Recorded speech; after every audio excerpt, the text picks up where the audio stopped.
Hi guys, biotin cookies பண்ணலாமா? வாங்க எப்படி பண்ணலாங்கிறது பார்க்கலாம். நான் இங்கே யூஸ் பண்ணியிருக்க இன்க்ரீடியன்ட்ஸ் வந்து பட்டர், நாட்டு சர்க்கரை, கார்டமன் பவுடர்ஸ், நெக்ஸ்ட் வீட் சீட்ஸ். இதுதான் நான் யூஸ் பண்ணியிருக்கேன். உங்களுக்கு தேவையான சீட்ஸ் என்ன மிக்சர் வேணால் எடுத்துக்கலாம். நெக்ஸ்ட்டு வந்து இதில் நான் எந்த ஒரு ஃபேன்சி ஐட்டம்ஸும் யூஸ் பண்ணல. Baking powder, baking soda, vanilla essence use பண்ணல.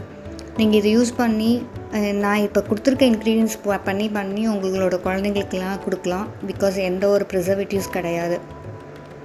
இந்த வீடியோவில் நீங்கள் வர மாதிரி எல்லா ஸ்டெப்ஸும் நீங்கள் ஃபாலோ பண்ணிங்கனாவே கரெக்டாக வந்துடும். நான் இதை ஷார்ட்ஸாக போட்டிருந்தேன், பட் சம் ரீசன்ஸால் அது வந்து ப்ளாக் ஆகிடுச்சு. ஸோ நான் திருப்பி வந்து இது வாய்ஸ் ஓவர் கொடுத்து நான் போட்டிருக்கேன். வீடியோவில் செக் பண்ணி பார்த்துட்டு இதோட ரிசல்ட் எப்படி வந்திருக்குங்கிறது எனக்கு கமெண்ட்ஸில் சொல்லுங்கள். ஏதாவது நான் மாற்றிக்கணும்னு நினச்சா கூட எனக்கு அதுக்கு ஃபீட்பேக் கொடுங்க. நெக்ஸ்ட்டு ரெசிபியில் பார்க்கலாம்.